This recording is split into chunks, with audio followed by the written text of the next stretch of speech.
Salam pemirsa, apa kabar Anda? Hari ini kita akan membahas kitab Keluaran pasal 33 sampai 35.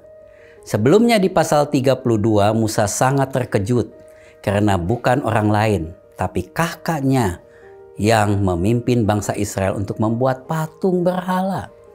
Sampai di pasal 33 Musa sangat merasa susah. Jadi ia memohon ampun dan penyertaan Tuhan. Karena Tuhan pun sangat marah. Ia hendak meninggalkan bangsa Israel. Dalam situasi itu Musa memohon dengan sungguh-sungguh agar Tuhan tidak meninggalkan mereka. Dan Musa juga meminta Tuhan untuk memperlihatkan kemuliaannya agar ia mendapatkan penghiburan. Saudaraku, kita dapat melihat situasinya seperti ini adalah hal yang baik untuk mencari tanda saat kita mengalami kesulitan dalam kehidupan iman kita. Itulah yang sedang dilakukan Musa. Karena aku sedang menghadapi hal yang sangat sulit, perlihatkanlah kemuliaan-Mu Tuhan. Teriak Musa. Tuhan tidak membiarkan Musa untuk melihat kemuliaannya dari depan, karena jika melihat wajah Tuhan kita semua akan mati. Sehingga Tuhan hanya memperlihatkan sosok belakangnya. Saya rasa meminta tanda dari Tuhan seperti Musa adalah hal yang baik juga. Memang Tuhan juga meratapi generasi yang tidak percaya ini dan berfirman bahwa mereka tidak akan diberi tanda selain tanda Nabi Yunus. Ini sedikit berbeda dengan di zaman Yesus. Masalahnya adalah mereka meminta tanda karena tidak percaya. Di perjanjian lama mereka terdorong untuk meminta tanda karena iman dengan suatu hal yang bisa Tuhan lakukan. Kita bisa menganggap Musa sebagai salah satu contohnya. Dan di pasal 34 Musa bersiap untuk membaharui perjanjian loh batu. Perjanjian sebelumnya pecah di Gunung Sinai karena peristiwa anak lembu emas. Jadi mereka perlu memeriksa kembali perjanjian itu. Ini adalah 7 sifat Allah, yaitu penyayang, pengasih, panjang sabar, berlimpah kasihnya, setia, abadi kasih setianya, maha pengampun. Satu yang terpenting, semua hal ini berkaitan dengan cara Allah berurusan dengan umatnya. Dan di pasal 35 akhirnya dilakukan persiapan mendirikan kemah suci.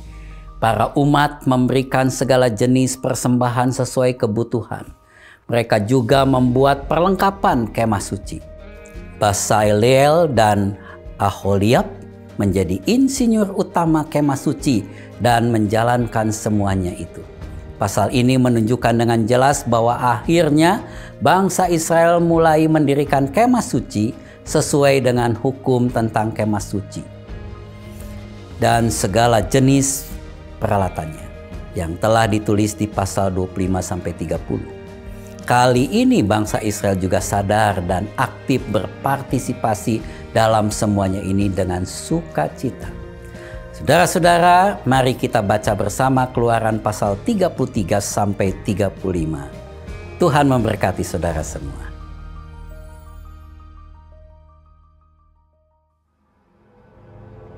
Berfirmanlah Tuhan kepada Musa, "Pergilah, berjalanlah dari sini, engkau dan bangsa itu yang telah kau pimpin keluar dari tanah Mesir, ke negeri yang telah kujanjikan dengan sumpah kepada Abraham, Ishak dan Yakub.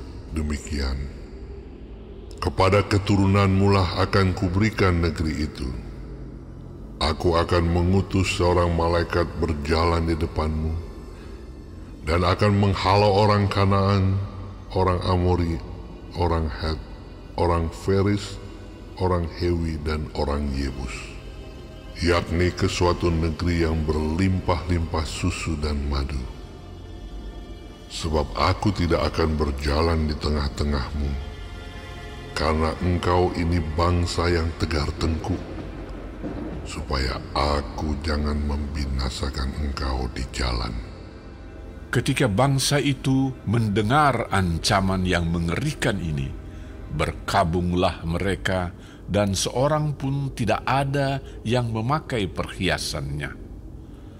Berfirmanlah Tuhan kepada Musa, Katakanlah kepada orang Israel, kamu ini bangsa yang tegar tengkuk. Jika aku berjalan di tengah-tengahmu sesaat pun, tentulah aku akan membinasakan kamu. Oleh sebab itu, tanggalkanlah perhiasanmu, maka aku akan melihat apa yang akan kulakukan kepadamu. Demikianlah orang Israel tidak memakai perhiasan-perhiasan lagi sejak dari gunung Horeb. Sesudah itu, Musa mengambil kemah dan membentangkannya di luar perkemahan, jauh dari perkemahan, dan menamainya kemah pertemuan. Setiap orang yang mencari Tuhan, keluarlah ia pergi ke kemah pertemuan yang di luar perkemahan.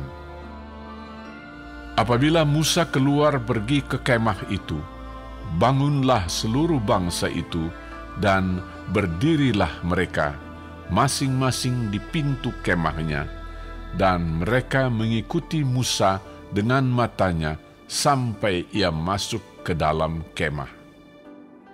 Apabila Musa masuk ke dalam kemah itu, turunlah tiang awan dan berhenti di pintu kemah, dan berbicaralah Tuhan dengan Musa di sana. Setelah seluruh bangsa itu melihat bahwa tiang awan berhenti di pintu kemah, maka mereka bangun dan sujud menyembah masing-masing di pintu kemahnya. Dan Tuhan berbicara kepada Musa dengan berhadapan muka seperti seorang berbicara kepada temannya. Kemudian kembalilah ia ke perkemahan, tetapi abdinya Yosua bin Nun, seorang yang masih muda, tidaklah meninggalkan kemah itu. Lalu berkatalah Musa kepada Tuhan, Memang engkau berfirman kepadaku, suruhlah bangsa ini berangkat, tetapi engkau tidak memberitahukan kepadaku siapa yang akan kau utus bersama-sama dengan aku. Namun demikian engkau berfirman, aku mengenal namamu dan juga engkau mendapat kasih karunia di hadapanku. Maka sekarang, jika aku kiranya mendapat kasih karunia di hadapanmu, beritahukanlah kiranya jalanmu kepadaku, sehingga aku mengenal engkau, supaya aku tetap mendapat kasih karunia di hadapanmu. Ingatlah bahwa bangsa ini umatmu. Lalu ia berfirman, Aku sendiri hendak membimbing engkau dan memberikan ketentraman kepadamu. Berkatalah Musa kepadanya, Jika engkau sendiri tidak membimbing kami, janganlah suruh kami berangkat dari sini. Dari manakah gerangan akan diketahui bahwa aku telah mendapat kasih karunia di hadapanmu, yakni aku dengan umatmu ini? Bukankah karena engkau berjalan bersama-sama dengan kami, sehingga kami, aku dengan umatmu ini, dibedakan dari segala bangsa yang ada di muka bumi ini?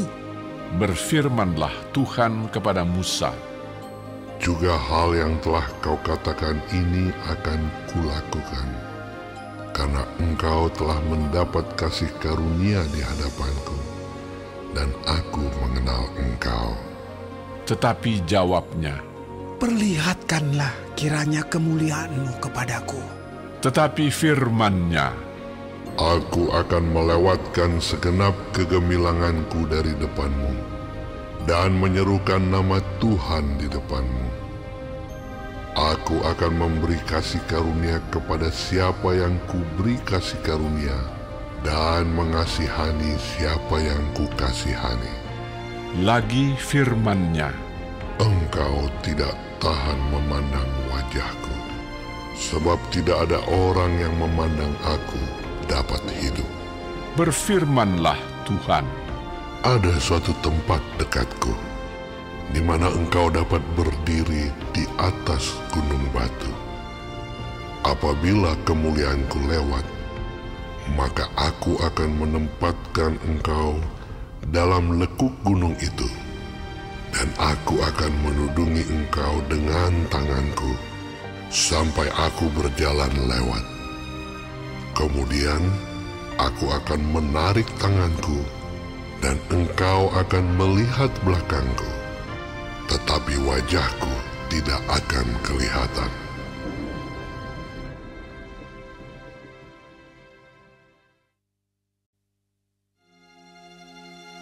Berfirmanlah Tuhan kepada Musa, Pahatlah 2 loh batu sama dengan yang mula-mula.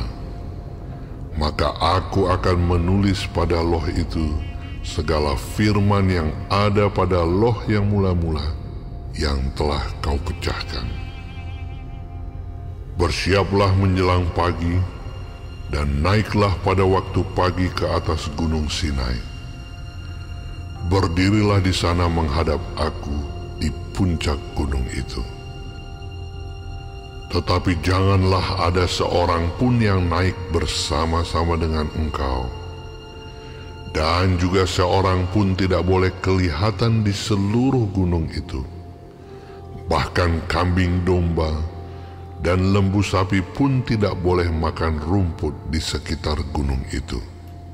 Lalu Musa memahat 2 loh batu sama dengan yang mula-mula. Bangunlah ia pagi-pagi, dan naiklah ia ke atas gunung Sinai, seperti yang diperintahkan Tuhan kepadanya, dan membawa kedua loh batu itu di tangannya. Turunlah Tuhan dalam awan, lalu berdiri di sana dekat Musa, serta menyerukan nama Tuhan.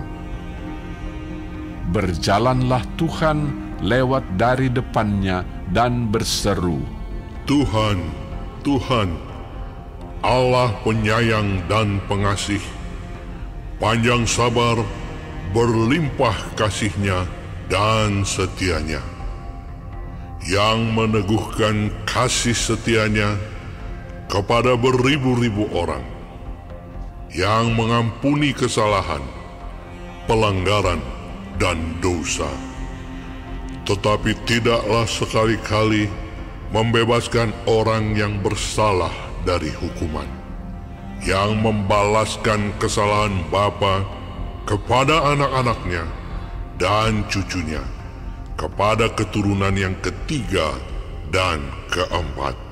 Segeralah Musa berlutut ke tanah, lalu sujud menyembah serta berkata, Jika aku telah mendapat kasih karunia di hadapan-Mu, ya Tuhan, berjalanlah kiranya Tuhan di tengah-tengah kami.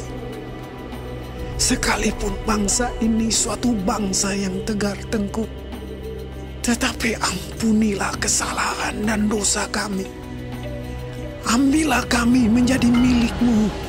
Firman-Nya, Sungguh, aku mengadakan suatu perjanjian. Di depan seluruh bangsamu ini, akan kulakukan perbuatan-perbuatan yang ajaib, seperti yang belum pernah dijadikan di seluruh bumi di antara segala bangsa. Seluruh bangsa yang di tengah-tengahnya engkau diam akan melihat perbuatan Tuhan. Sebab apa yang akan kulakukan dengan engkau sungguh-sungguh dahsyat. Tetapi engkau berpeganglah pada yang kuperintahkan kepadamu pada hari ini. Lihat, aku akan menghalau dari depanmu orang Amori, orang Kanaan, orang Het, orang Feris, orang Hewi, dan orang Yebus. Berawas-awaslah, janganlah kau adakan perjanjian dengan penduduk negeri yang kau datangi itu, supaya jangan mereka menjadi jerat bagimu di tengah-tengahmu. Sebaliknya, mesbah-mesbah mereka haruslah kamu rubuhkan. Tugu-tugu berhala mereka kamu remukkan, dan tiang-tiang berhala mereka kamu tebang. Sebab janganlah engkau sujud menyembah kepada Allah lain, karena Tuhan, yang namanya cemburuan, adalah Allah yang cemburu. Janganlah engkau sampai mengadakan perjanjian dengan penduduk negeri itu, apabila mereka berzinah dengan mengikuti Allah mereka dan mempersembahkan korban kepada Allah mereka, maka mereka akan mengundang engkau dan engkau akan ikut makan korban sembelihan mereka. Apabila engkau mengambil anak-anak perempuan mereka menjadi istri anak-anakmu, dan anak-anak perempuan itu akan berzinah dengan mengikuti Allah mereka, maka mereka akan membujuk juga anak-anakmu laki-laki untuk berzinah dengan mengikuti Allah mereka. Janganlah kau buat bagimu Allah tuangan. Hari raya roti tidak beragi haruslah kau pelihara. 7 hari lamanya engkau harus makan roti yang tidak beragi, seperti yang kuperintahkan kepadamu pada waktu yang ditetapkan dalam bulan Abib. Sebab dalam bulan Abib itulah engkau keluar dari Mesir. Segala apa yang lahir terdahulu dari kandungan, akulah yang empunya. Juga segala ternakmu yang jantan, anak yang lahir terdahulu dari lembu atau domba. Tetapi anak yang lahir terdahulu dari keledai, haruslah kau tebus dengan seekor domba. Jika tidak kau tebus, haruslah kau patahkan batang lehernya.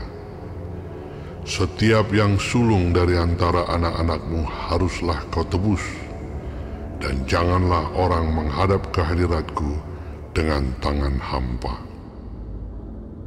6 harilah lamanya engkau bekerja, tetapi pada hari yang ke-7 haruslah engkau berhenti.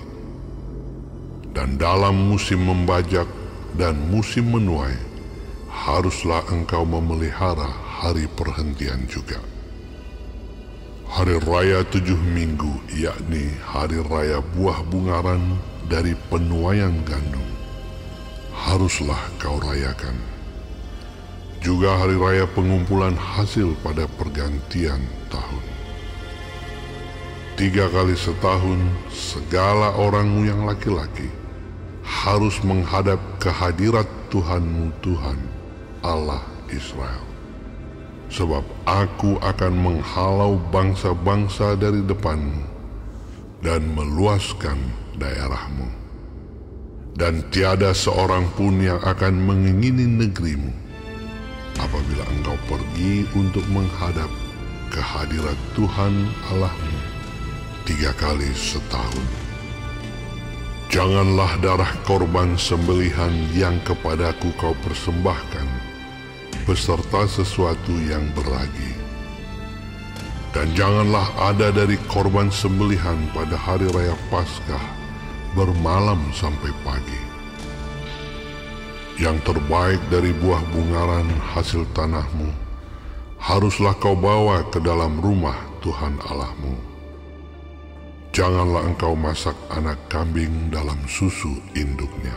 Berfirmanlah Tuhan kepada Musa, tuliskanlah segala firman ini, sebab berdasarkan firman ini telah kuadakan perjanjian dengan engkau dan dengan Israel. Dan Musa ada di sana bersama-sama dengan Tuhan 40 hari 40 malam lamanya, tidak makan roti dan tidak minum air. Dan ia menuliskan pada loh itu segala perkataan perjanjian, yakni ke-10 firman. Ketika Musa turun dari gunung Sinai, kedua loh hukum Allah ada di tangan Musa, ketika ia turun dari gunung itu, tidaklah ia tahu bahwa kulit mukanya bercahaya oleh karena ia telah berbicara dengan Tuhan. Ketika Harun dan segala orang Israel melihat Musa, tampak kulit mukanya bercahaya, maka takutlah mereka mendekati dia. Tetapi Musa memanggil mereka, maka Harun dan segala pemimpin jemaah itu berbalik kepadanya dan Musa berbicara kepada mereka. Sesudah itu, mendekatlah segala orang Israel, lalu disampaikannyalah kepada mereka segala perintah yang diucapkan Tuhan kepadanya di atas gunung Sinai. Setelah Musa selesai berbicara dengan mereka, diselubunginyalah mukanya. Tetapi apabila Musa masuk menghadap Tuhan untuk berbicara dengan dia, ditanggalkannyalah selubung itu sampai ia keluar. Dan apabila ia keluar, dikatakannya kepada orang Israel apa yang diperintahkan kepadanya. Apabila orang Israel melihat muka Musa, bahwa kulit muka Musa bercahaya, maka Musa menyelubungi mukanya kembali sampai ia masuk menghadap untuk berbicara dengan Tuhan.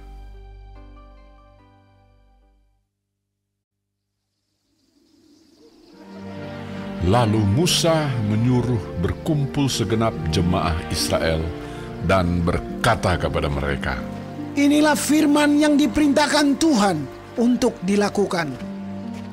6 hari lamanya boleh dilakukan pekerjaan, tetapi pada hari yang ke-7 haruslah ada perhentian kudus bagimu, yakni Sabat, hari perhentian penuh bagi Tuhan.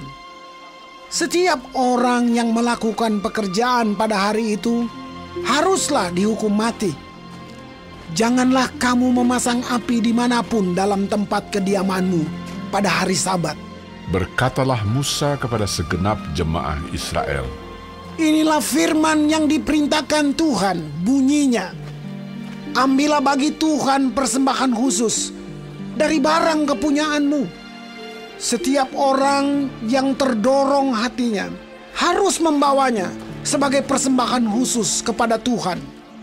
Emas, perak, tembaga, kain ungu tua, kain ungu muda, kain kirmisi, lenan halus, bulu kambing, kulit domba jantan yang diwarnai merah, kulit-kulit lumba-lumba, kayu penaga, minyak untuk penerangan, rempah-rempah untuk minyak urapan, dan untuk ukupan dari wangi-wangian, permata krisopras dan permata tatahan untuk baju efod dan untuk tutup dada.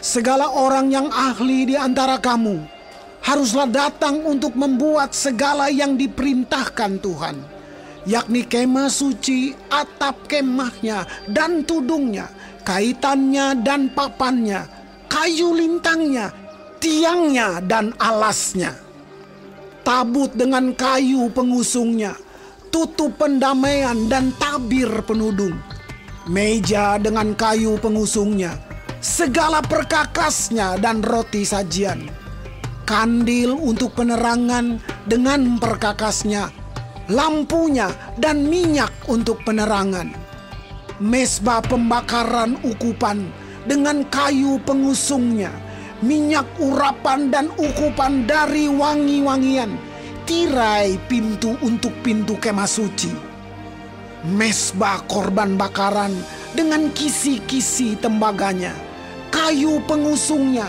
dan segala perkakasnya, bejana pembasuhan dengan alasnya, layar pelataran, tiangnya, alasnya, dan tirai pintu gerbang pelataran itu, patok kemah suci dan patok pelataran dan talinya, pakaian jabatan untuk menyelenggarakan kebaktian di tempat kudus, dan pakaian kudus bagi Imam Harun, dan pakaian anak-anaknya untuk memegang jabatan imam. Lalu pergilah segenap jemaah Israel dari depan Musa. Sesudah itu, datanglah setiap orang yang tergerak hatinya, setiap orang yang terdorong jiwanya, membawa persembahan khusus kepada Tuhan untuk pekerjaan melengkapi kemah pertemuan dan untuk segala ibadah di dalamnya dan untuk pakaian kudus itu. Maka datanglah mereka, baik laki-laki maupun perempuan, setiap orang yang terdorong hatinya dengan membawa anting-anting hidung, anting-anting telinga, cincin meterai dan kerongsang, segala macam barang emas. Demikian juga setiap orang yang mempersembahkan persembahan unjukan dari emas bagi Tuhan. Juga setiap orang yang mempunyai kain ungu tua, kain ungu muda, kain kirmizi, lenan halus, bulu kambing, kulit domba jantan yang diwarnai merah, dan kulit lumba-lumba, datang membawanya. Setiap orang yang hendak mempersembahkan persembahan khusus dari perak atau tembaga, membawa persembahan khusus yang kepada Tuhan itu, dan setiap orang yang mempunyai kayu penaga, membawanya juga untuk segala pekerjaan mendirikan itu. Setiap perempuan yang ahli memintal dengan tangannya sendiri dan membawa yang dipintalnya itu, yakni kain ungu tua, kain ungu muda, kain kirmizi, dan lenan halus. Semua perempuan yang tergerak hatinya oleh karena ia berkeahlian memintal bulu kambing. Pemimpin-pemimpin membawa permata krisopras dan permata tatahan untuk baju efod dan untuk tutup dada, rempah-rempah dan minyak untuk penerangan, untuk minyak urapan dan untuk ukupan dari wangi-wangian.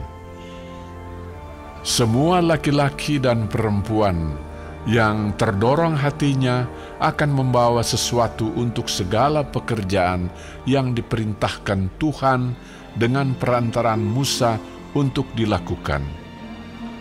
Mereka itu, yakni orang Israel, membawanya sebagai pemberian sukarela bagi Tuhan.